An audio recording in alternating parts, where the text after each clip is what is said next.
Assalamualaikum warahmatullahi wabarakatuh. Selamat pagi teman-teman. Eh, saya mau presentasi lebih tepatnya mengenalkan Android Kotlin. Oke, baik. Slide kedua. Sebelumnya kita perkenalan dulu ya. Nama saya Wildan Anggarahman. Sekarang itu bekerja di Paxil.co, perusahaan logistik yang mengusung same-day delivery antar kota. Nah, sebagai mobile developer, saya itu sudah 4 tahun berkarir, ganti-ganti antara back-end dan mobile. Tapi kalau untuk mobile, mulai dari perusahaannya atau freelance-nya juga sering ke back-end, ke mobile. Dan salah satu founder Poku juga, kita lagi bersama teman-teman, saya dan teman-teman sedang mengembangkan sebuah podcast Qur'ani untuk pembelajaran Islam secara menyeluruh. Sampai saat ini masih dalam pengembangan beta ya, itu pre-release, tapi udah ada di Play Store. Kalau teman-teman mau nyoba atau memberi feedback silahkan, dengan senang hati. Saya juga butuh masukan dari aplikasi ini. Ini dibangun juga menggunakan Kotlin untuk Poku ini. Oke, slide. Jadi apa itu Kotlin? Nah, Kotlin ini itu bahasa pemrograman modern yang masih baru, stable di tahun 2016. Dalam artian stable itu menuju publik untuk digunakan publik versi 1 itu di tahun 2016. Sekarang itu tahun 2020. Nah, kalau untuk bahasa pemrograman itu sangat terlalu muda, cuman karena muda itu dia didesain untuk masalah-masalah yang modern juga gitu. Oke, kita lanjut. Nah, Kotlin ini berjalan di atas JVM. JVM itu Java Virtual Machine. Jadi seperti Java atau Scala, membutuhkan JDK. Jadi tidak jauh-jauh, itu masih keluarga JVM juga.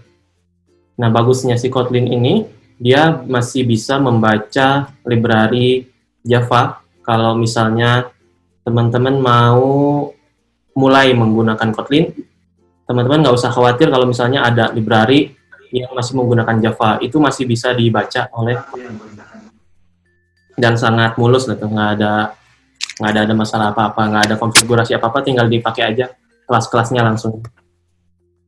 Nah, sebagai pemberitahuan ini, Kotlin ini dikembangkannya itu oleh JetBrains. JetBrains itu yang perusahaan IDEA untuk kalian kalau PHP Storm, terus apa lagi tuh, DataGrid, terus apa lagi ya, ada banyak IntelliJ atau Android Studio-nya sendiri dari JetBrains, perusahaan ini tuh. Kenapa JetBrains yang mengembangkan ini? JetBrains itu awalnya menggunakan Scala, karena Scala itu udah modern juga ya untuk memenuhi kebutuhan modern, masalah-masalah modern kayak membutuhkan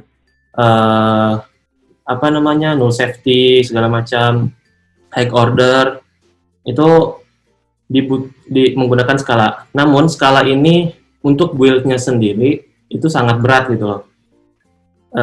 Nah, jadi si JetBrains ini membuat Kotlin ini tuh segampang Scala gitu, sebagus Scala si pemrogramannya, tapi secepat Java dalam buildernya.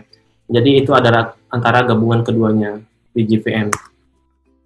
Nah, Kotlin itu didukung penuh oleh Google di Android ya. Di tahun 2017 itu Google menjadikan Kotlin sebagai bahasa ofisialnya Android. Kenapa ini? Karena Android sendiri itu membutuhkan bahasa yang modern, dan kalau misalnya kalian pernah belajar Swift juga, itu dari migrasi dari Objective-C ke Swift itu sangat banyak itunya ya, banyak antusiasnya. Karena pemrograman modern itu banyak fitur-fitur yang sangat banyak mengurangi code, terus high order, lambda segala macam untuk mempermudah development. Ini yang tadi ya, resmi dijadikan bahasa ofisial. Jadi kedepannya itu semua development Android itu dibuat dalam bahasa Kotlin, termasuk termasuk library Android yang dibuat oleh Google sendiri. Nah, terus kenapa kita harus pakai Kotlin di Android gitu? Nah, ini adalah tagline si Kotlin-nya sendiri, a modern programming language that makes developer happier. Jadi ini tuh bahasa pemrograman yang didesain gampang banget, mudah banget, dan nggak menyelesaikan masalah-masalah developer sendiri gitu ya. Jadi kayak developer empati gitu. Jadi care lah sama developernya biar gampang tuh gimana. Nah, ini yang kedua itu gampang dipelajarinya, sangat-sangat mudah untuk dipelajari. Oh, maaf ada suara honking di sini. Sebentar ya.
Oke, Will, udah bisa. Nah, oke.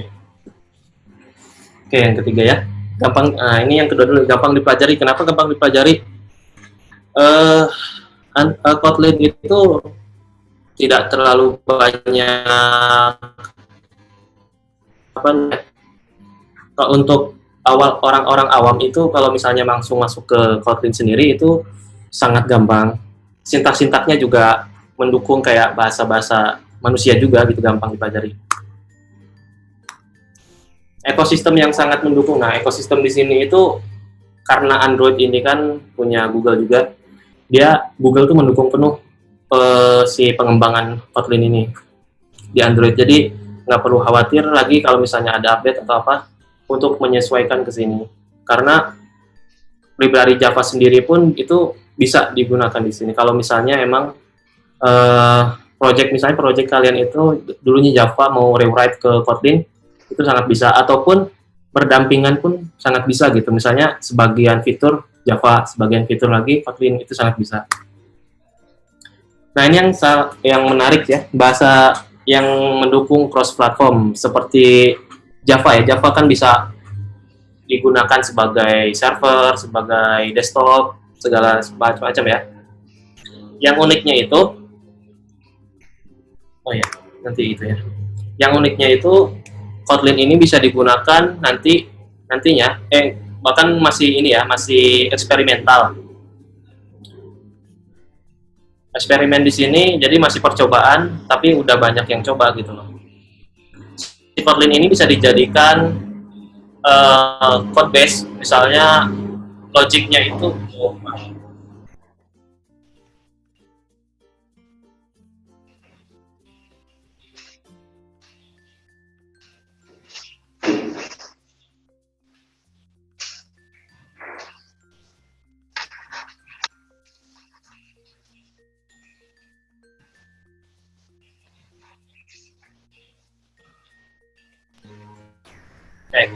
jadi logiknya sendiri itu bisa menggunakan Kotlin, tapi bahasa di depannya itu bisa bahasa-bahasa asing, atau Swift iOS atau Android sendiri. Nah, horror itu namanya null pointer exception. Jadi di Java itu dulunya banyak kejadian itu error null pointer exception itu saat runtime, runtime masalahnya. Jadi Kotlin ini seperti Scala itu kayak ada parameter option. Option itu Jadi dia akan dipastikan parameter tersebut itu bisa null atau enggak. Jadi untuk mengurangi error pada runtime. Jadi pas jalan terus tiba-tiba error, misalnya kalau contohnya itu misalnya kita punya model JSON. JSON itu kan kalau misalnya tiba-tiba tipenya berubah atau apa, nah atau misalnya null sekalipun, kalau dari Kotlin sendiri nggak masalah gitu, ada optionnya. Codeless report. Nah ini Kotlin itu didesain emang sangat codeless, dia banyak sintak-sintak yang menyingkat waktu. Nah ini yang sangat menarik kalau misalnya teman-teman mau berkarir di perusahaan-perusahaan yang besar, tapi berbasis produk misalnya, itu mereka itu udah mulai rewrite ke Kotlin, ke menggunakan native app. Mereka itu rewrite ke Kotlin, kan biasanya Kotlin itu kan mereka itu rewrite ke Kotlin. Oke, next aja dulu ya. Nah, ini ada apa namanya? Sebentar ya.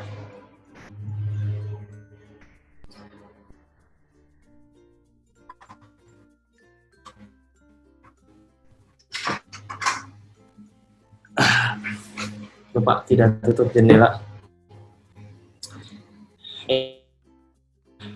Rank 4 besar bahasa pemrograman di 2018-2019.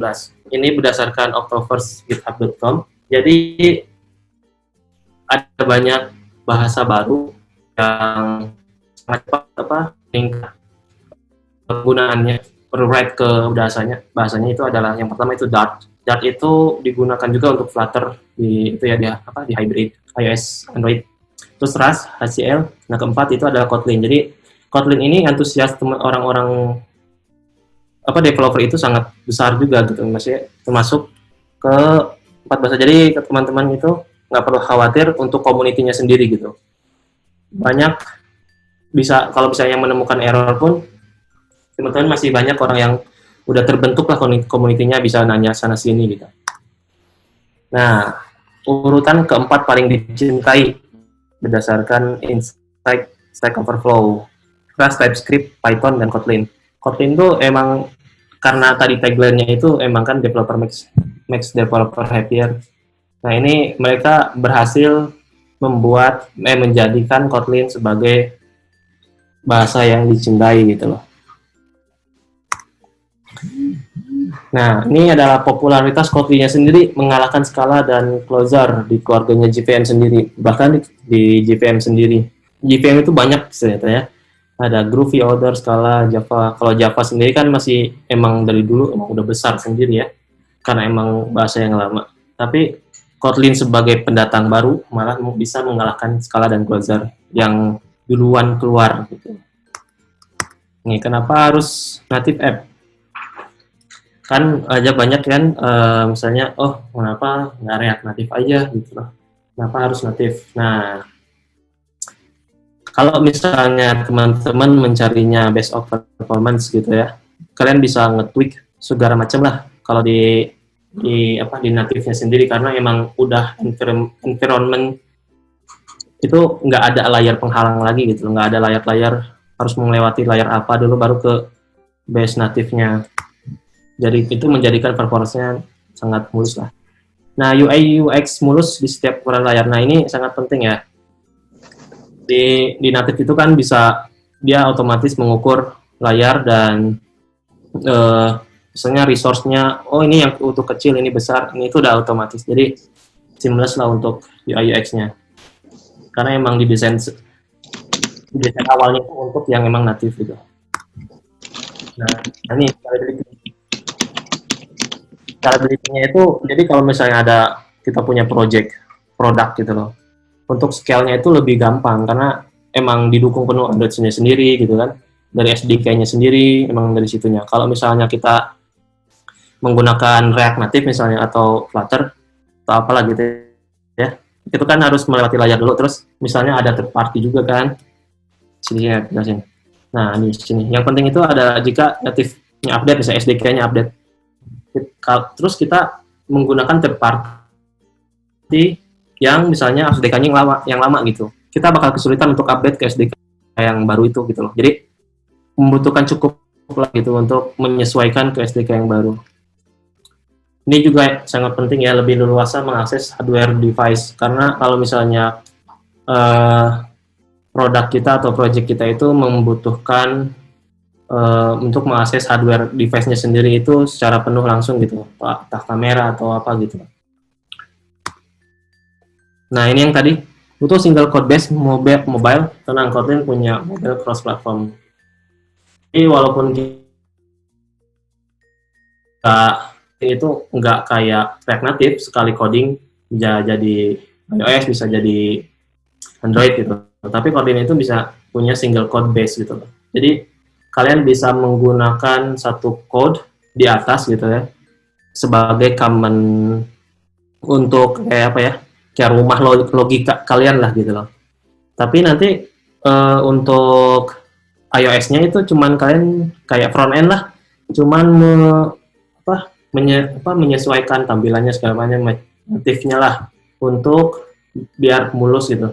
Sedangkan itunya, logikanya itu dibangun oleh Kotlin. Jadi itu udah enak lah, nggak ada ini lagi, nggak ada apa namanya, nggak ada lag atau nggak ada apa. Sangat mulus di si Kotlin ini logikanya. Nah ini yang paling penting aja kalau misalnya kalian mau berkarir di ini perusahaan yang basis produk ya. Nah ini ada cek performance kalau misalnya emang aplikasi kalian itu membutuhkan algoritma yang sangat besar gitu loh, sangat kompleks gitu. Kalau misalnya React Native sendiri kan tuh di sini ada benchmark-nya. Untuk Kotlin itu sangat jauh di bawah gitu loh. Bisa bersaing sendiri dengan Java gitu. Nah, kita bahas ini ya, Codeless Sleep More. Nah, jadi ini kita misalkan kalau kalian misalnya di Java untuk membangun sebuah tombol, aksi tombol. Aksi tombol ini harus diinisiasikan dulu kalau di Java itu. Diinisiasikan sebagai button atau image button. Fine, terus ID-nya ini ID dari view-nya, XML-nya. Barulah dia baru bisa set on click listener. Di sini juga klik new on click listener-nya itu butuh juga langsung di override dulu gitu loh si void on click-nya ini. Nah, baru kita bisa menggunakan aksinya di dalam sini. Kita lihat kalau Kotlin gimana. Nah, kalau Kotlin cuma gini doang. Dia ada fitur lambda itu ada langsung fungsi return listener-nya langsung gitu. Kenapa ini nggak pakai define by ID? Karena Kotlin sendiri itu punya ekstensi, dia langsung ngebinding ID XML-nya sendiri langsung gitu loh. Jadi nggak perlu kalian inisiasi dulu, dan itu otomatis tipenya itu sesuai gitu loh dengan XML kelasnya. Udah, kita langsung aja klik listener di sini. Langsung aja aksinya di sini. Jadi kodenya itu emang sangat sangat singkat gitu. Nah ini juga kalau kita misalnya bikin data holder di Java, data holder ini kan misalnya kalau ini tuh model untuk kelasnya misalnya. Ada string, first name, last name, email, password. Nah kalau untuk set get-nya itu sendiri harus bikin sebuah function lagi kan, jadi untuk setnya untuk dimasuk-masukin ke parameter modelnya, getnya gimana. Kalau di Kotlin sendiri dia punya data class. Data class-nya itu adalah fitur sendiri dari Kotlin. Sehingga get setnya sendiri ini udah otomatis gitu. Jadi codeless lah, sangat singkat untuk digunakan sebagai model pun. Nah, ini yang sangat menarik. Kotlin extension. Kalau kalian juga pernah belajar Swift gitu ya. Swift juga mempunyai extension. Jadi sangat-sangat mirip lah di Swift sama Kotlin. Misal kita membuat satu integer balance misalnya kan 10.000. Nah, kita membuat ekstensi ke rupiah. Nah, ke rupiahnya ini udah nanti fungsinya global, semua variabel yang bentuknya integer akan bisa mengakses rupiah ini gitu loh. Jadi tinggal bikinin fungsinya untuk si get-nya. Misalnya rupiah, number, format. Nah, ini tinggal di format aja ya. Kode-kodenya sesuai yang kita butuhkan juga gitu loh. Terus udah, ini kita print lah. Balance to rupiah. Udah gitu doang. Balance to rupiah. Nah, jadi semua variabel yang berformat integer itu gampang bisa mengakses semuanya secara global. Ini sangat membantu kalau misalnya untuk nggak bisa membantu untuk merapikan kode juga kan. Jadi format-format global atau apa gitu bisa langsung ke ekstensinya. Misalnya string mau dijadiin apa atau date sendiri bisa langsung ke formatnya. Tanpa harus bikin function ya. Nah, ini yang tadi yang disebutkan ya, masa depan Kotlin. Masa depan Kotlin itu karena ini awal gitu kan, dan dia mendukung juga cross platform, ini sangat luas gitu loh masa depannya. Dan kenapa perusahaan-perusahaan besar juga rewrite ke sini? Karena banyak yang pengen aplikasi atau produknya itu berjalan secara native. Karena native kan tadi ada banyak keuntungannya kan ya. Ada scalability, performance segala macam gitu kan. Nah, Kotlin ini bisa menjadikan single code base. Jadi yang di bawah ini app-nya iOS atau Android-nya sendiri itu udah cuman front end-nya doang gitu. Logic-nya udah di atas aja di modul si Kotlin sendiri. Nah, ini yang oleh Kotlin. Oke, kita lihat ya. Secara garis besar, untuk kita ambil benang merahnya itu, ini adalah perusahaan-perusahaan yang di bidang produk gitu ya. Karena perusahaan-perusahaan yang di bidang produk ini mengutamakan performance gitu, performance dan smooth gitu. Beda kalau misalnya perusahaan-perusahaan yang berbasiskan misalnya software house atau untuk klien pembangunan aplikasi untuk klien itu lebih menguntungkan React. Kenapa React? Karena cepat, murah, dan kalau misalnya membutuhkan scale yang lebih juga mereka kan dibuat lagi gitu, dicas lagi, akan disulit gitu. Kalau misalnya saya pernah tuh di kantor untuk update SDK sendiri di React Native itu sangat susah gitu untuk mengupdate-nya di ini menyesuaikan ke library-nya. Oke.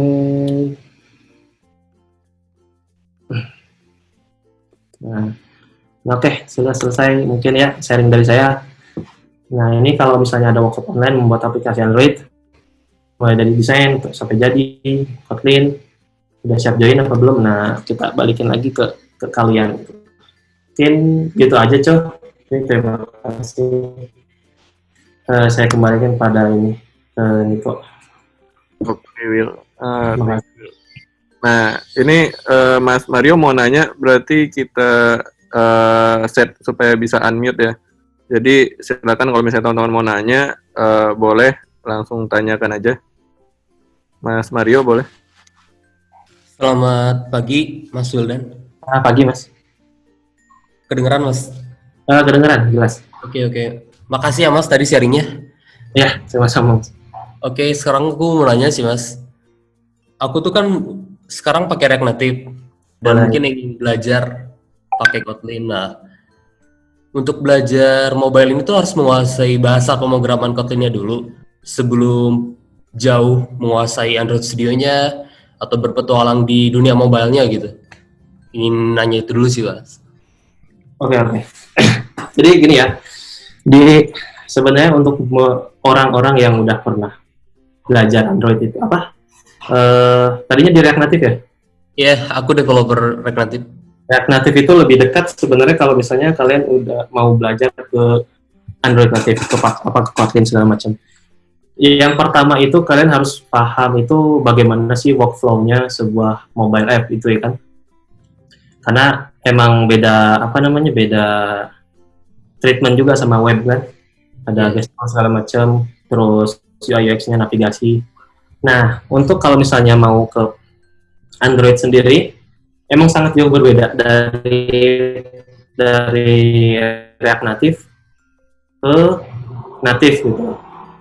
Kalau misalnya React Native itu pendekatannya itu web sebenarnya, pendekatannya. Jadi lebih ke CSS segala macam. Nah, kalau di native sendiri, kalau di Android itu menggunakan XML, masih menggunakan XML, walaupun nanti ada DSL nanti lah itu ya. Jadi kalian tuh harus bukan menguasai, sambil belajar aja. Kalau Kotlin itu, jadi kalau saya itu membelajar sesuatu itu begini. Saya ambil view, misalnya sebuah view, misalnya page apa gitu ya. Kita breakdown dulu nih, ini tuh membutuhkan view apa. Nah, dari situ kita tahu nih, oh caranya membuat list gimana sih di Kotlin. Nah, kita searchingnya seperti itu ya. Jadi satu-satu di breakdown sehingga kita tuh paham nantinya layout implement tuh gimana sih di Kotlin, karena kalau di itu kan di React Native kayak pakai flex kan, itu beda jauh. Sini ada constraint gitu lah. Harus tahu dulu. Kalau saya mah dari pendekatannya dari view, dari visual si page. Hingga nanti kalau misalnya udah jadi si mobile-nya, si tampilannya, nanti baru ke logiknya. Bagaimana sih button ini bisa menjadikan aksi, misalnya klik tombol dipencet kemana. Nah, kalau untuk orang yang sudah belajar pemrograman sendiri, udah tahu konsepnya, function segala macam kan. Jadi itu sangat mudah. Kalau Kotlin-nya sendiri itu menyesuaikan aja, nanti gampang. Soalnya itu tuh bahasa yang nggak bisa lah kalau dari JS ke Kotlin mah gampang, karena ada high order juga kan, kayak ada segala macam kan, itu gampang lah. Malah ada fold. Kalau secara bahasa, kalau Kotlin sama JS itu masih mudah untuk masuk ke Kotlin. Jadi saran saya mah langsung aja gitu loh, langsung dengan jalan dengan mempelajari workflow-nya di Android, itu yang sangat penting. Kalau secara bahasa itu nggak ada masalah sih untuk belajar.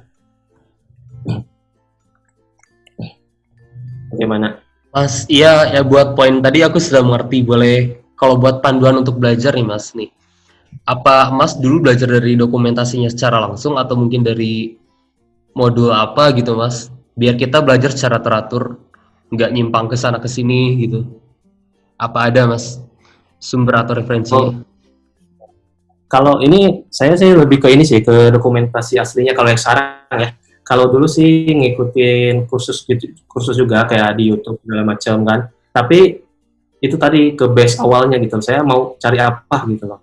Karena dari studi kasus saya itu emang udah sambil jalan aja membutuhkan, oh ini nanti connect API-nya gimana sih gitu. Nanti dari situ jadi pelan-pelan menyerap ilmunya. Sehingga nanti nggak langsung wah sablek gitu kan, banyak kita harus belajarin, nanti bingung. Tapi kalau sesuai dengan studi case yang kita butuhkan, kita paham workflow-nya segala macam gitu loh. Kalau misalnya dari ini sih banyak sih kursus-kursus yang udah contohnya itu studi kasus itu banyak mau diambil di mana aja ada. Nah ini yang tadi yang saya mau share itu, ini kalau misalnya kita mau bikin nih workshop online, membuat aplikasi Android mulai dari mendesain hingga jadi menggunakan Kotlin. Siapin apa belum? Nah, ini rencananya emang kita mau membuat workshop itu emang kita yang goals-nya itu workflow. Jadi dari mendesain, terus kita apa dulu sih yang kita kerjakan gitu. Terus membuat dependensi segala macam itu nanti kita jelaskan berunut lah. Terus ada diskusinya juga kalau workshop gitulah. Nah mungkin salah satunya bisa join di sini sih Mas. Oh, iya menarik sih ini Mas. Oke, buat penjelasannya aku udah mengerti sih Mas. Makasih ya Mas. Oke Mas. Nah, oke, itu tadi dari Mas Mario ya. Next, mungkin nih ada di atas. Itu saya masih awam di pemrograman Android, baiknya mulai dari mana dulu ya? Berarti mungkin kalau mirip dengan Mas Mario tadi, cuman Mas Mario udah bisa di React Native, Ini kalau misalnya masih baru mulai, itu mulainya dari mana, Will?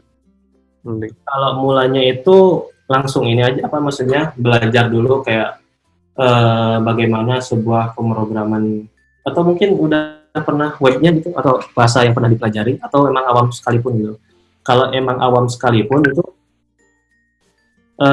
kita harus mengerti dulu bagaimana bahasa pemrograman itu bekerja. Itu banyak nanti kursus-kursusnya. Jadi kita harus paham dulu fungsi if, perbandingan, pengulangan, itu kan sebagai dasar pemrograman. Nah, itu harus tahu dulu lah minimal, karena itu kalau udah tahu itu, kalian mau pindah-pindah bahasa juga sangat mudah gitu. Tinggal menyesuaikan ke bahasa yang kalian akan pelajari gitu. Itu sangat mudah karena bahasa pemrograman itu tidak jauh-jauh dari situ. Nanti tergantung pengasahan kalian terhadap logika aja gitu. Tenang aja, kalau misalnya untuk Android-nya sendiri emang beda workflow-nya untuk web sendiri. Emang ada workflow tertentu kalau di native itu yang harus dipelajari. Boleh cerita nggak, Will? Dulu pas awal belajar pemrograman itu pas kapan? Terus kayak pernah tahun berapa itu nguasai ngerjain project pakai bahasa pemrograman apa aja gitu? Oh ya, kalau dulu itu emang saya base-nya kan di kampus itu teknik informatika ya. Jadi itu pun baru pertama kali saya bertemu dengan bahasa pemrograman. Tapi karena kitanya mungkin excited gitu ya. Jadi mulai aja terus bagaimana sih kita membuat kalkulator yang kayak gitu-gitulah awal-awalnya. Sehingga base-nya juga kita udah mengerti lah ya. Tapi belum ke Android sama sekali, itu nggak tahu. Pokoknya PHP pun PHP yang lama banget lah gitu, nggak ada yang update-update-nya, JS-nya juga. Tapi malahan pas keluar dari kampus banyak banget ilmu yang kita perlu pelajari ulang gitu loh. Misalnya ke Android sendiri itu, saya itu sangat kesulitan awalnya itu sangat kesulitan. Kalau zaman 2015 itu kan ya Uni kayak gitu, sekarang belum tenar ya, nggak tahu cari di mana. Oh, nyarinya di YouTube. Nah itu case-nya ada satu buah test case itu emang dari situ saya mulai belajarnya. Oh, test case itu saya membutuhkan sebuah aksi navigasi dan ini harus connect API. Nah dari situ, dari runut pembelajaran itu nanti saya ambil satu-satu bisa di YouTube-nya. Oh, ambil ini. Tapi emang kalau misalnya udah terpencar itu emang agak sulit. Cuman kita harus tahu dulu apa yang kita cari. Jadi walaupun beda-beda sumbernya itu kita dapat nanti langsung dicobain gitu. Nah kalau untuk project itu dulunya juga saya kan di Laravel awalnya. Laravel, terus Android itu agak seringnya sih di Android kalau saya.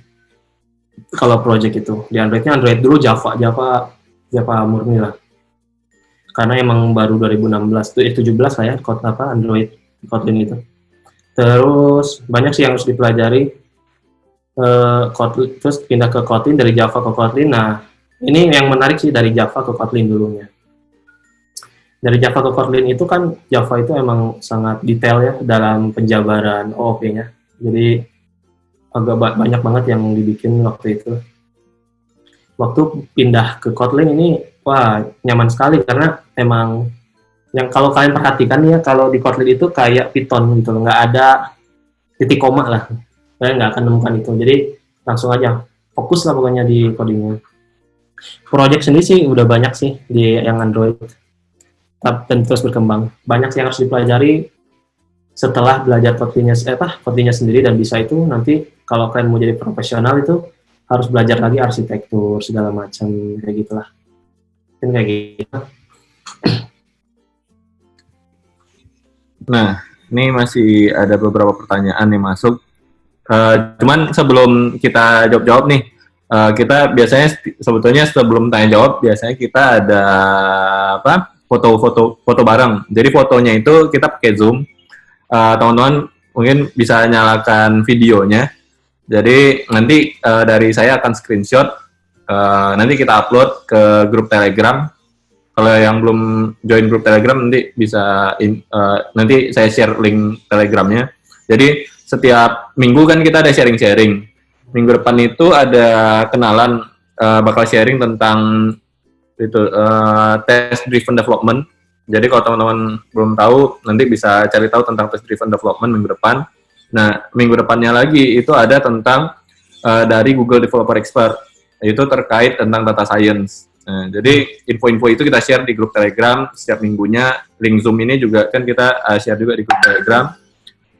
Nah, nanti saya share. Oke, mungkin kita foto dulu cuman 1 menit. Jadi teman-teman yang peserta boleh nyalain videonya. Nanti saya hitung 3, 2, 1, lalu saya screenshot. Nanti saya share foto-fotonya. Nah, mungkin Wildan bisa bantu buat end screen share dulu, Will. Oh ya. Nah, mungkin yang belum mandi, sorry, nggak apa-apa lah ya. Bentar, nih, sip, kita hitung dulu deh. Di sini ada, nah, 3, 2, 1. Video tembus. Oke, kalau gitu udah. Nah, kita lanjut dulu ya ke pertanyaan yang selanjutnya. Bentar ya.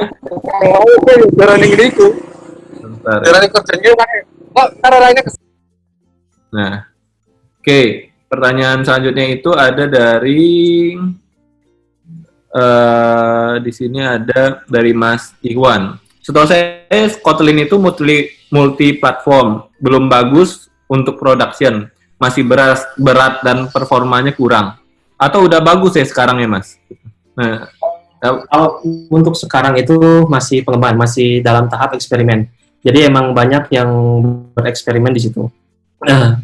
Tapi sambil jalan karena membutuhkan banyak library yang mendukung multi platform sendiri gitu loh.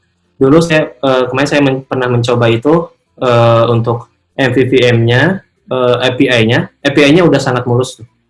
Jadi kalian untuk code based logic API-nya itu udah di Kotlin aja, nanti ditembak sama Swift atau iOS itu udah bisa gitu loh, minimal itu udah dan mulus.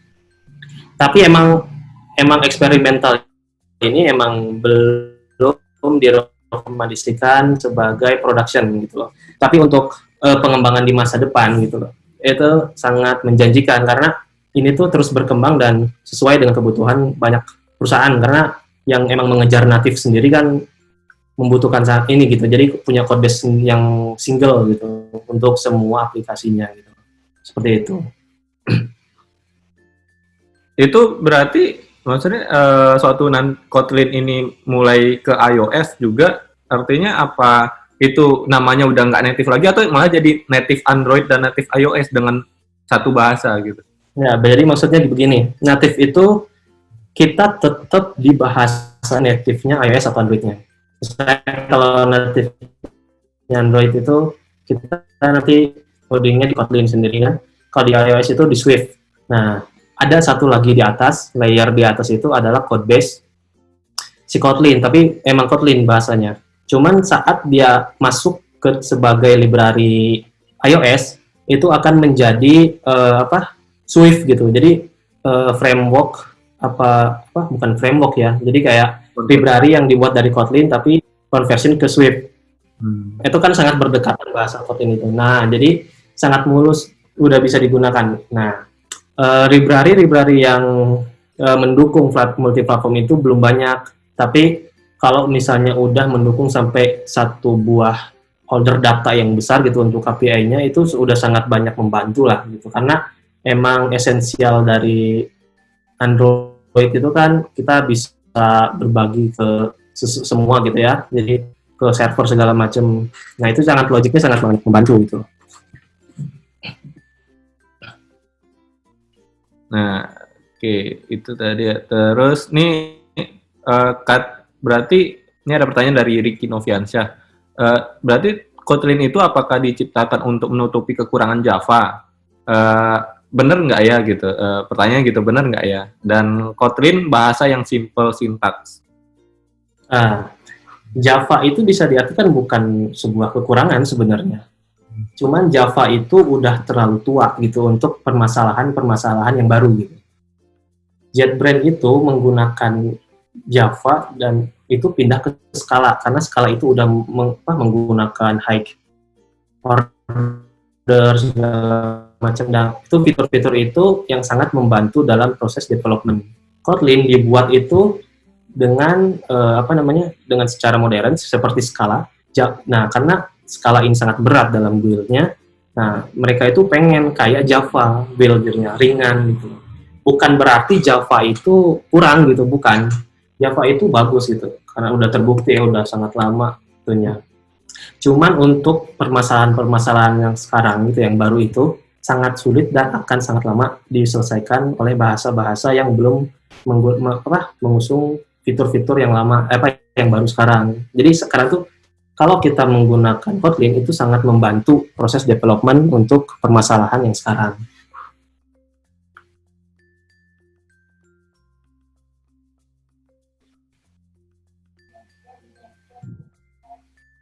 Berarti intinya sih dia untuk menyelesaikan permasalahan yang memang baru-baru inilah gitu kan. Kalau Java tuh udah dari kapan sih? Saya belum lihat tuh, tapi udah sangat tua lah gitu ya. Lanjut aja ya berarti ya ke pertanyaan selanjutnya. Kalau misalnya teman-teman ada yang masih mau tanya, boleh di unmute lalu langsung tanya aja ya. Nah, saya kadang kalau belajar pemrograman nggak bisa fokus satu karena tergoda bahasa pemrograman yang lain. Nah, itu nggak pertanyaan sih, lebih kayak pernyataan. Mungkin mau ditanggapi. Nah, kalau saya mau kasih saran sih sebenarnya kita harus punya goalsnya gitu ya. Kita mau jadi developer apa gitu. Kalau misalnya kalian mau jadi mobile dev gitu kan, ya otomatis kan harus pilih salah satu kan. Kalian mau yang hybrid nih misalnya React Native itu keutamaannya itu misalnya banyak dicari orang karena murah dan gampang gitu loh. Dan sekali bikin 2 banyak gitu. Kalau kalian mau langsung di situ boleh kan React Native, Swift, Kotlin. Nah, kalau misalnya terus kalian mau di iOS, ya terus native, misalnya di Swift atau React Native.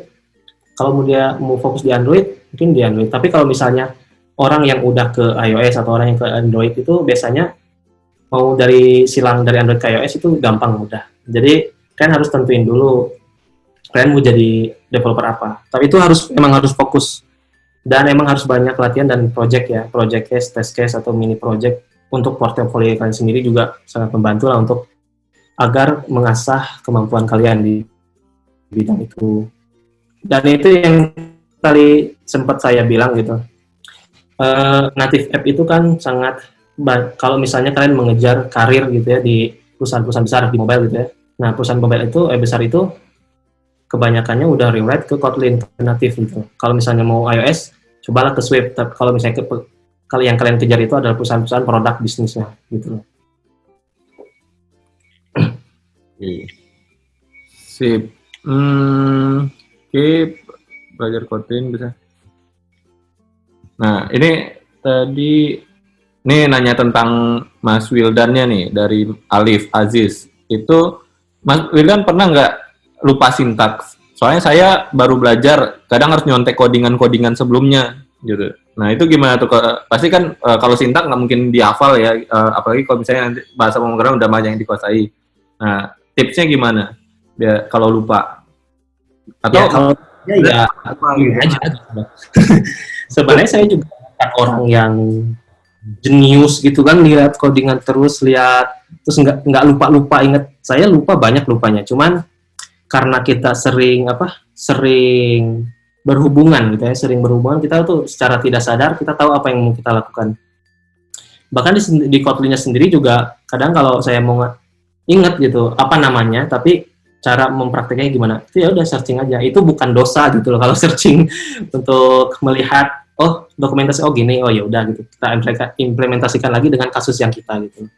Tapi kalau saran saya bukan mengambil kode orang, maksudnya mengcopy paste langsung gitu. Kita harus sesuaikan dulu, kita harus pahami dulu karena kasus-kasusnya itu emang kalau misalnya copy langsung paste, kita nggak paham juga makanya. Nah, itu masalahnya, nanti kita tetap nggak paham-paham gitu dari situ, nggak ada yang kita pelajarin. Oke. Nah, itu biasanya yang mungkin yang masih awal-awal belajar itu seringnya itu ngopas terus dites jalan nggak jalan, cari codingan lain di internet, kopas lagi gitu kan. Sebenarnya Kalau itu kita coba dulu kan gitu kan, oh ini kenapa nggak jalannya? Nah kita trace dulu di mana nggak jalannya, terus disesuaikan itu lebih baik gitu. Sehingga jadi kita tuh punya wawasan gitu loh dari apa yang kita ambil. berarti sebetulnya nggak apa-apa lah ya gitu kopas, cuman ya Yang wajar lah. cuman bagusnya kalau biasanya berarti kalau sekarang udah apa istilahnya bikin struktur sendiri lah gitu ya codingannya, enggak cari di internet cara membuat form misalnya gitu, kopas form. Iya, karena kan banyaknya itu yang udah mencari project jadi malah kan. Jadi nggak tahu juga kita belajar apa gitu. Jadi ya gitulah, itu hal yang wajar kalau lupa sintaks. Terus lanjut, ini dari Dedi Prasetyo, perlu nggak belajar Java dulu sebelum belajar Kotlin? Atau bisa langsung Kotlin gitu? Bisa langsung Kotlin. Saran saya langsung Kotlin aja kalau untuk awal gitu. Kenapa? Ya udah kita jalan dulu aja gitu. Maksudnya jalan dulu tuh kita paham dulu bagaimana Kotlin bekerja. Kalau misalnya kalian mau belajar Java misalnya dari Java dulu, itu nanti akan kelamaan kekejarnya gitu, terus ke Kotlin. Karena udah Android itu kan dikembanginnya tuh sekarang ke Kotlin terus gitu. Emang udah jadi official bahasa Android gitu loh. Mending langsung aja saran saya, karena nanti semakin jauh mungkin akan semakin berbeda gitu dengan Java. Takutnya seperti itu.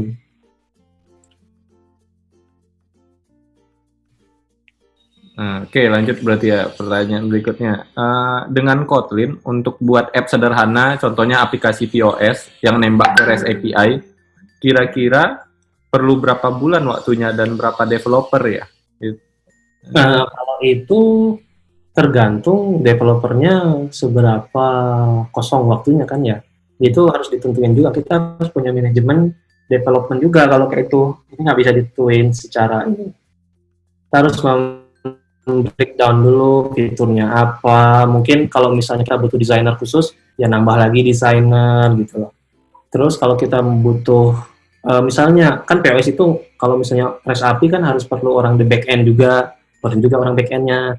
Dan misalnya kalau misalnya Android, nah kalau misalnya minimal aja ya, misalnya butuh desainer, mobile-nya sama back end-nya udah 3 orang aja. Tapi kalau emang itu orang udah paham semua di bidang masing-masing, karena kalau masing-masing juga tidak paham, masih raba-raba juga bakal lama. Kalau berapa bulannya itu tergantung ini ya, mungkin ya kecepatan para developernya sih. Kita harus tahu juga. Beda orang, beda apa ya, level skill dari yang mengerjakannya gitu kan. Nah, terus mungkin tadi berarti desainer, back end, mobile gitu kan. Mungkin kalau misalnya ini sifatnya project yang ada klien gitu kan, berarti harus ada PM-nya lah gitu kali ya, atau yang istilahnya yang komunikasi. Kalau enggak, nanti si kliennya bingung juga mau komunikasi sama siapa, atau kayak si programmernya bingung juga setiap kali ada request harus itu kan komunikasi. Masalah ngurusin komunikasi juga, ngurusin codingan juga. Nah, lanjut. Nah, ini tadi kan kita udah jelasin tuh kelebihan-kelebihannya Kotlin. Nah, dari Mas Irwan nanya, kekurangan dari Kotlin apa? Gitu, yang pernah dialami. Kalau dari pengalaman saya aja ya, karena saya juga belum banyak menemukan, belum terlalu jauh juga kan, maksudnya. Karena ini secara umum untuk Kotlin yang pernah saya bekerja dengan Kotlin itu, kelemahannya itu sih belum ada yang bagaimana gitu, maksudnya nggak ada sampai stuck gitu loh, nggak ada gitu. Jadi secara umum itu lancar aja, mulus. Apalagi kalau kalian pernah dari Java misalnya kalau kita udah stuck nih, kan biasanya orang perlu develop ada library yang sesuai dengan kasus kita nih, tapi dibuatnya Java gitu loh. Nah, Kotlin itu sendiri malah bisa baca library Java tersebut gitu. Jadi kelemahannya itu hampir, kalau dari pengalaman saya aja ya, atau pengalaman yang lain, itu hampir nggak ada gitu loh. belum menemukan, bukan nggak ada. Saya belum menemukan karena memang terus update juga, terus diupdate juga. Bahkan ekstensinya juga makin mempermudah gitu loh. Mungkin sebetulnya lebih ke arah ya ini ada teknologi baru yang istilahnya secara performance lebih bagus dibanding yang sebelumnya gitu ya. Berarti nanti ke depannya bukan berarti kayak Kotlin akan selamanya paling bagus gitu kan. Tapi kalau secara performance sih itu bisa dibilang sama ke ini sama Java itu ya. Beda-beda tipis lah ya. Nggak ada perubahan. Karena kan berdiri sama-sama di atas JVM, sama-sama di-compile di situ di JVM. Yang menguntungkan Kotlin itu adalah mempermudah developernya gitu, mempercepat gitu. Di situ aja. Kalau performance mungkin bisa dibilang sama aja. Tapi yang mempermudah ini kan jadi benefit khusus gitu loh. Ya artinya, berarti sebetulnya secara performance-nya sama aja ya. Ya, tapi dalam kecepatan kan berbeda gitu. Kecepatan membuat ya, build development. Oke. Lanjut ya, Will. Ini saran dong Mas, pembuatan app dengan database Android menggunakan Kotlin. Saya sudah punya dasar pemrograman VB.NET, bahkan saya sudah bisa membuat app berbasis VB.NET. Dan saya rasa VB.NET sudah mulai tidak laku di pasaran. Berarti pertanyaannya apa tuh ya?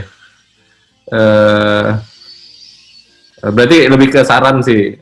Berarti saran, ini apa saran buat pelatihan atau apa? Mungkin dari Mas Isyawal Ruin bisa ditanggapin, boleh ngomong langsung atau lewat chat. Kalau saran ini aja sih, terserah sih, kita ambil aja kasus yang rame gitu, yang kalian suka, ambil aja kasusnya. Terus misalnya menampilkan data dari database atau crude data, kan sederhananya crude data dari database-nya langsung, dari lokalnya langsung, itu aja dipelajari. Itu enggak sampai pembuatan app apa, itu enggak, itu terserah kalian apa yang kalian suka aja. Minimal belajar crude-nya dulu lah ya. Yang penting itu apa yang kalian buat itu bisa menjadi portofolio kalian gitu loh. Jadi ya serius aja bikinnya, nggak apa-apa. Kalau misalnya ada orang, kalian misalnya melamar ke perusahaan, oh iya saya pernah bikin ini gitu. Jadi kalian pede juga kan kalau misalnya bagus hasil kalian. Soalnya biasanya mungkin kalau pas nyari pas buka lowongan itu pun di Nusantek sendiri kan kita tanya portofolionya kan gitu. Di CV dia bilang, oh saya menguasai Kotlin gitu kan. Pasti biasanya ditanya gitu kan, aplikasi yang pakai Kotlin yang pernah dibikin apa gitu kan. Tugas di sekolah misalnya, kalau tugas di sekolah atau tugas di kuliah mana coba lihat gitu kan. Cuman biasanya sih secara pertimbangan beda tuh antara tugas sekolah atau kuliah sama yang memang istilahnya ada kliennya yang memang beneran dipakai untuk di dunia nyata lah gitu. Karena kan kalau tugas sekolah biasanya sampai nilai kita nggak tahu tuh konsepnya benar atau enggak, beneran bisa dipakai, diimplementasikan atau enggak gitu. Nah, jadi portofolio sebenarnya penting juga buat yang mau berkarir sebagai mobile developer lah. Nah, kita lanjut nih pertanyaan berikutnya. Mungkin sebelumnya tadi juga kalau ya kami mau infoin aja nih gitu kan. Jadi kami ada rencana mau bikin pelatihan Android development dengan Kotlin. Jadi nanti pelatihnya adalah Mas Wildan. Totalnya ada 6 pertemuan.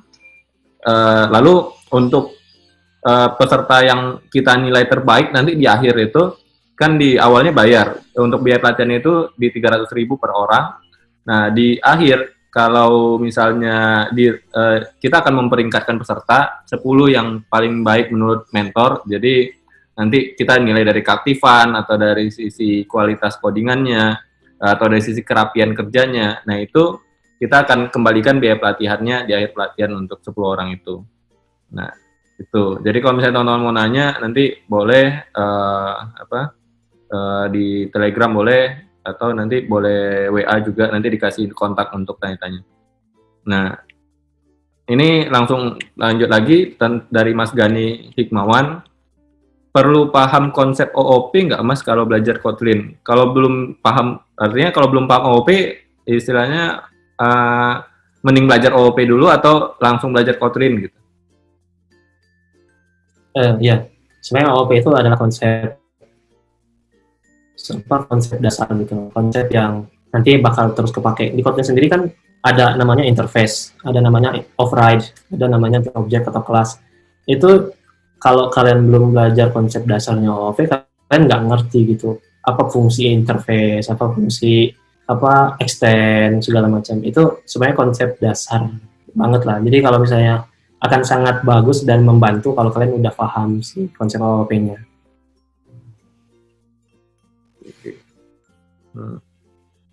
Ya, saya sebenarnya disarankan buat paham OOP dulu berarti.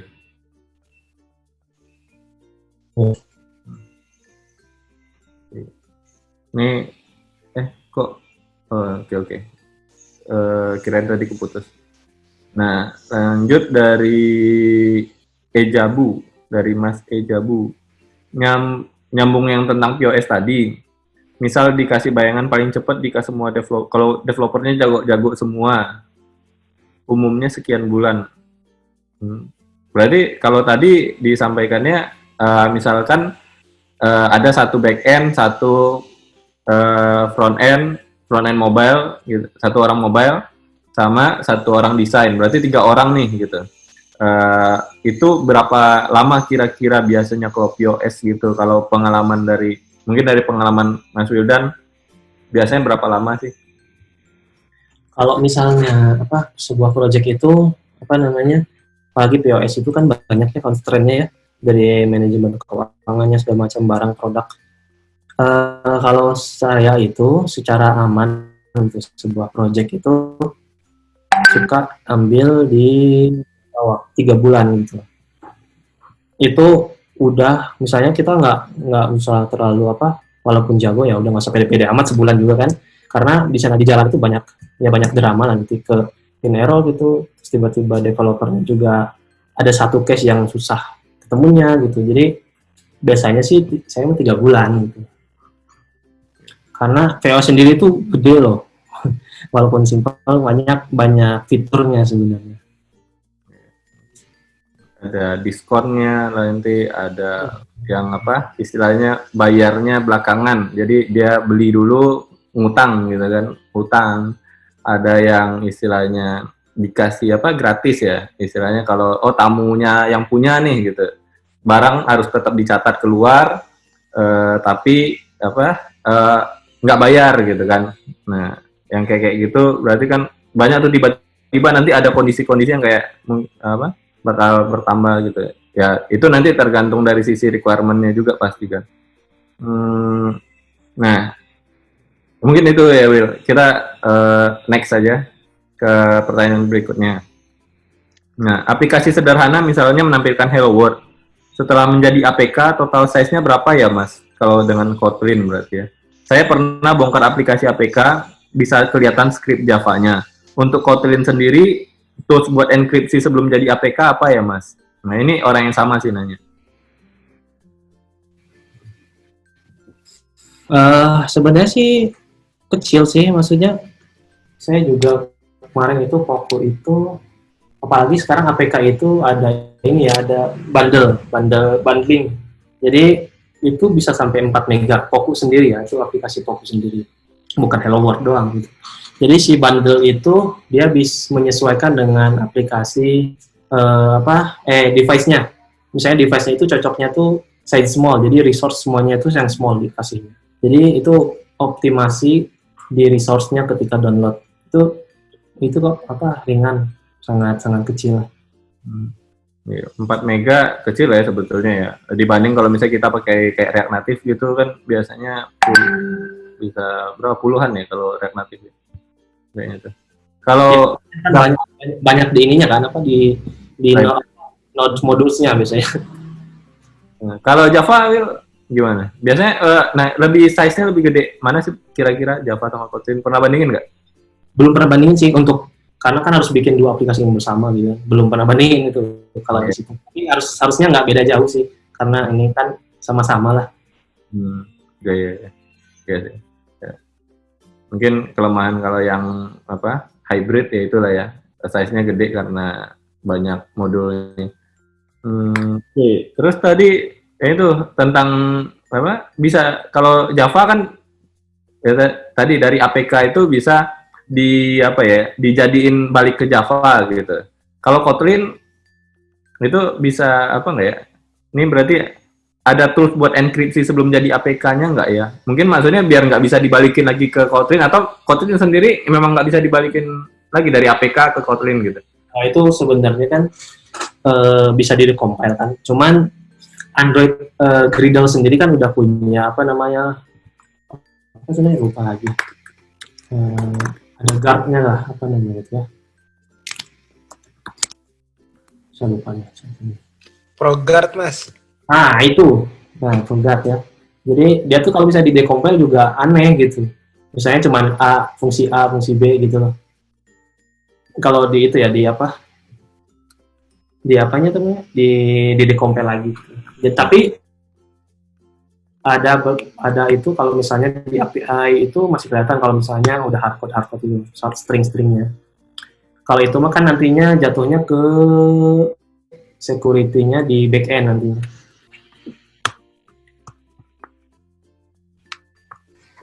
Oke, nah itu tadi buat komentar dari Ya, kalau saya pakai mungkin ada library lain untuk itu kata apa Mas Michael tuh obfuscate itu disamarkan bisa. Kalau di Gradle sendiri sih ada programnya. Oke. Nah, itu udah. Mungkin kalau dari teman-teman masih ada yang mau ditanyakan tentang mobile development, Android development, atau tentang Kotlin, silakan. Halo, pagi Mas. Ya, oke Mas Jabu. Iya, sebenarnya saya pengen tanya tentang project lagi sih. Itu kalau misalnya 3 bulan gitu, soalnya kebetulan di kantor nih pada kepedean gitu. Nah, apa sih kira-kira yang bisa saya buat meyakinkan mereka? Mereka tuh nyerahnya POS atau ERP itu kira-kira 2 bulan beres lah. Nah, pengalaman Mas Wildan sendiri, aplikasi-aplikasi berbasis mobile terus ada back-end-nya, itu berapa waktu yang diperlukan untuk solve sampai habis gitu? Requirement-nya kadang-kadang kan ada change request, habis itu ada bug-nya. Yang paling cepet deh yang bukan mini project ya, yang agak large gitu Mas. Iya. Boleh gak di-sharing Mas? Kalau sebenarnya sih kalau mau mengestimasi itu emang sangat sulit kalau manusia. Nah, yang paling gampang itu adalah kita membreakdown kan kata tadi developernya pede gitu ya. Karena kita breakdown aja gitu kan. Sama-sama breakdown apa aja yang harus dikerjain gitu loh. Nah, ketika udah dapat breakdown semua gitu kan, udah kita lempar ke developernya lagi. Kira-kira kamu bisa berapa lama ngerjain tiap item tiap item si fiturnya si fiturnya berapa lama. Kan nanti kan misalnya pas udah di akhir waktu itu kan udah ada kalau mau hitungannya hour gitu jam, ya nanti kalkulasi atau misalnya hitungannya hari gitu ya udah dikalkulasi lagi. Itu yang paling gampang sehingga kita juga nggak tahu bisa tahu lah mengestimasi awal sebenarnya sebelum nanti ada change request atau segala macam. Nah, change request pun sendiri kita bisa breakdown ulang itu menambah berapa hari gitu loh. Soalnya saya juga nggak akan tahu nih kasusnya Mas gimana bisa menembak berapa bulan itu nggak bisa gitu. Itu emang harus di breakdown sama-sama bareng-bareng dengan kapasitasnya developernya sendiri. Langsung aja nanti kalau udah ada nilainya, angkanya gitu loh. Ya udah nanti masukin ke timeline, kira-kira sekian bulan gitu kan. Terus kalau misalnya ada sekian bulan, ya udah tambahin lagi deh agak dimolorin. Molorin itu untuk misalnya nanti testing segala macem apa gitu. Kan nggak semua developer juga bisa kuat 2 bulan terus ngerjain gitu kan. Harus ada refreshing segala macam itu terus diperhatikan itu kalau misalnya dimundurin juga.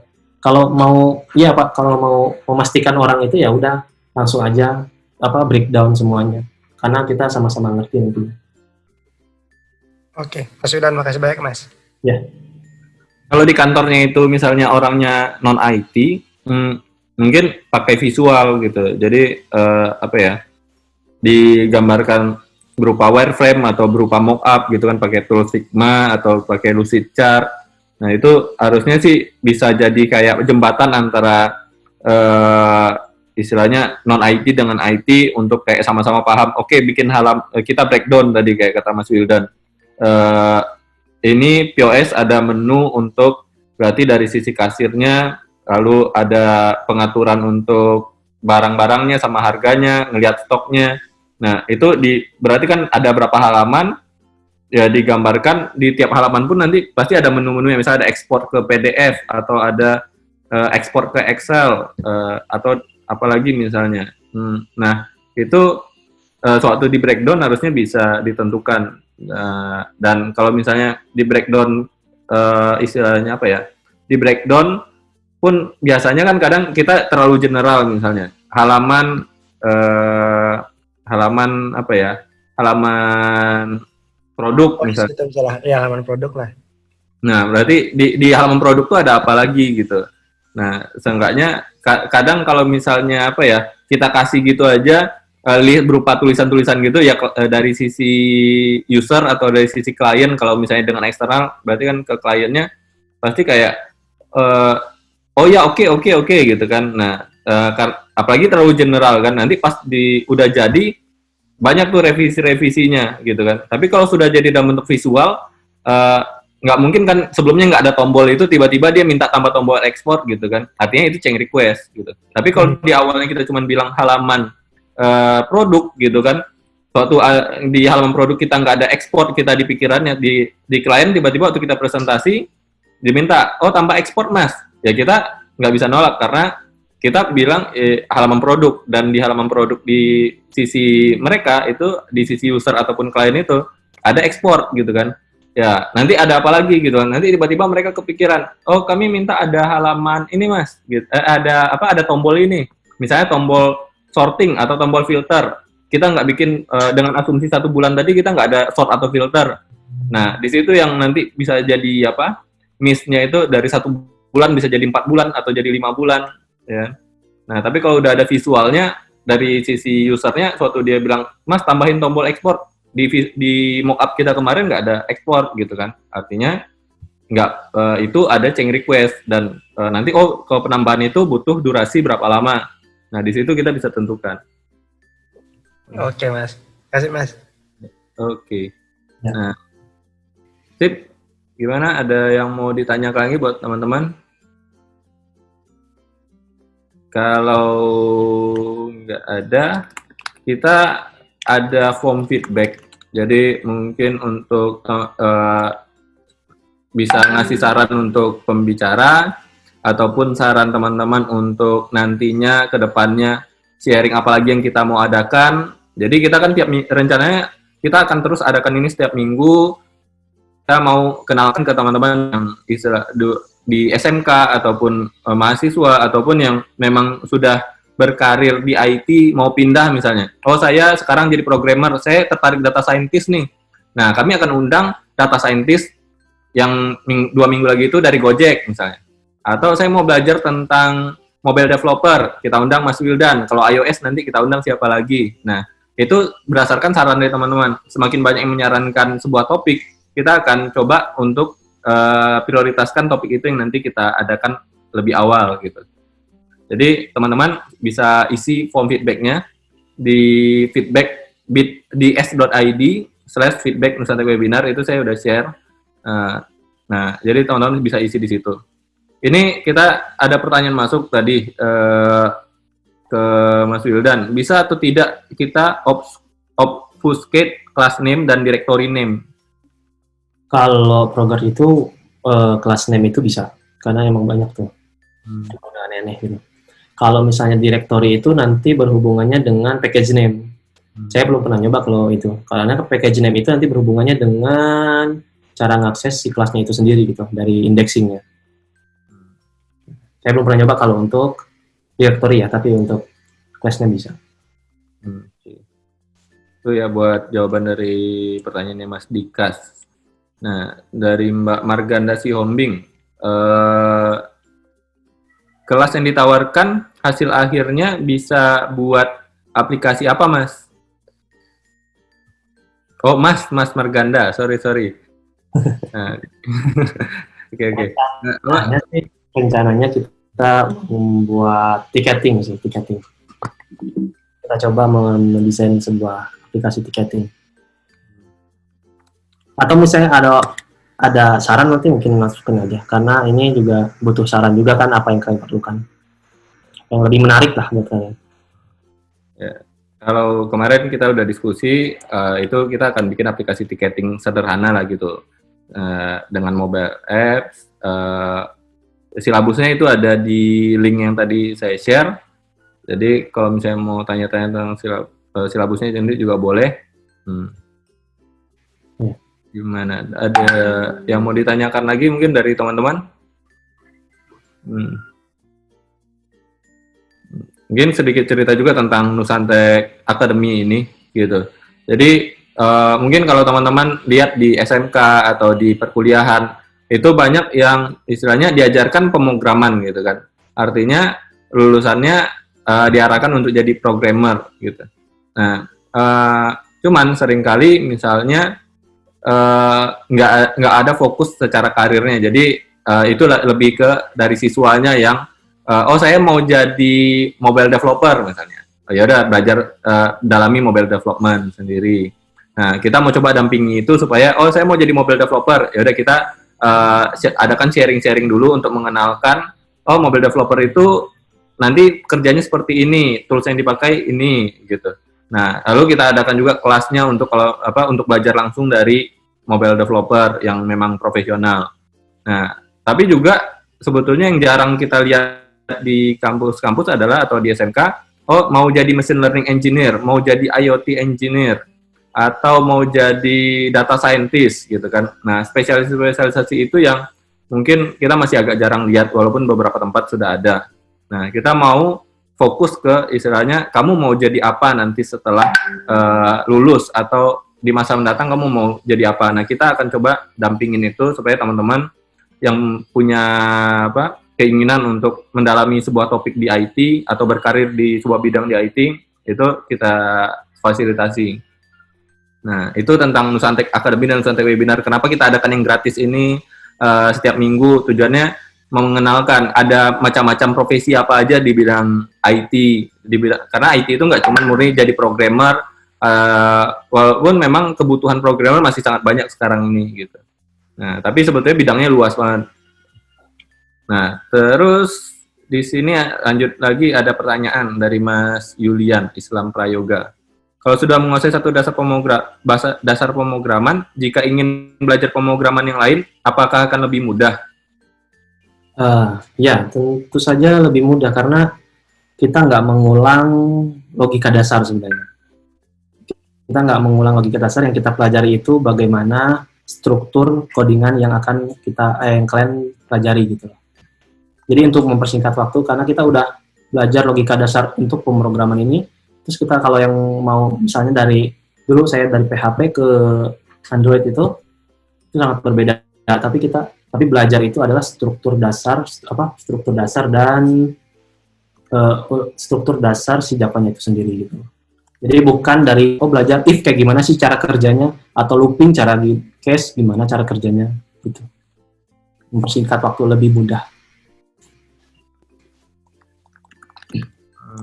Itu ada yang komen ya di form feedbacknya belum diupdate. Ini sudah diupdate ya. Coba bisa dicek.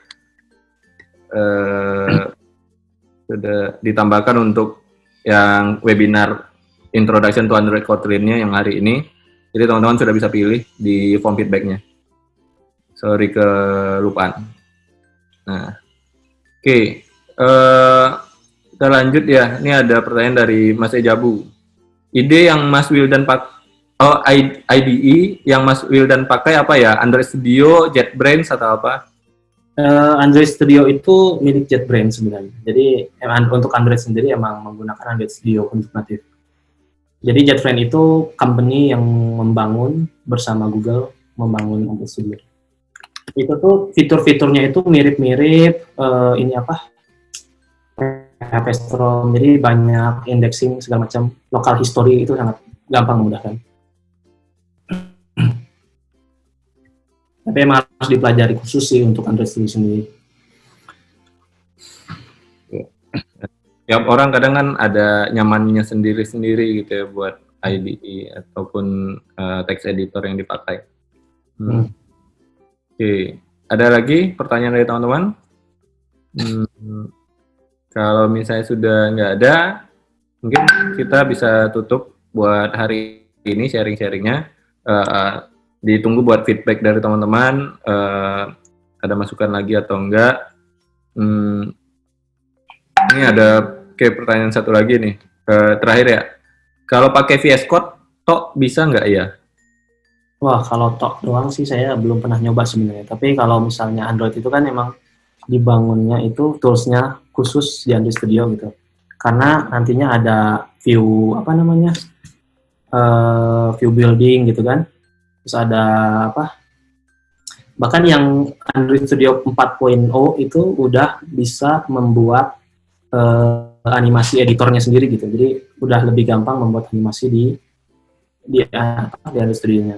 Udah ada buildernya, tinggal drag and drop segala macam kayak gitu. Itu ya buat Mas Ejabu. Oke, mungkin itu dulu ya buat kita pertemuan hari ini. Nah, terima kasih banyak buat Mas Wildan udah mau sharing-sharing, udah meluangkan waktunya buat kita. Makasih juga buat teman-teman yang udah mendengarkan. Semoga bisa ilmunya bermanfaat dan semoga bisa membuka wawasan teman-teman tentang bidang karir di bidang mobile developer. Nah, terutama di sini Android development. Nah, mungkin kita silakan buat Mas Wildan buat tutup, ya Mas. Oke. Terima kasih teman-teman yang udah join di sharing kali ini. Terima kasih juga untuk Nusantek yang udah ngadain webinar. Dan semoga ilmu yang di-share itu bermanfaat untuk kalian dan buka wawasan berkarir di bidang IT. Karena emang sangat naik daun lah ya, sangat banyak pekerjaan yang bisa di-handle di IT. Terima kasih, semoga bermanfaat dan menjadi awal pembuka wawasan kalian di bidang IT ini, terus belajar dan terus berkembang. Oke, terima kasih. Assalamualaikum warahmatullahi wabarakatuh.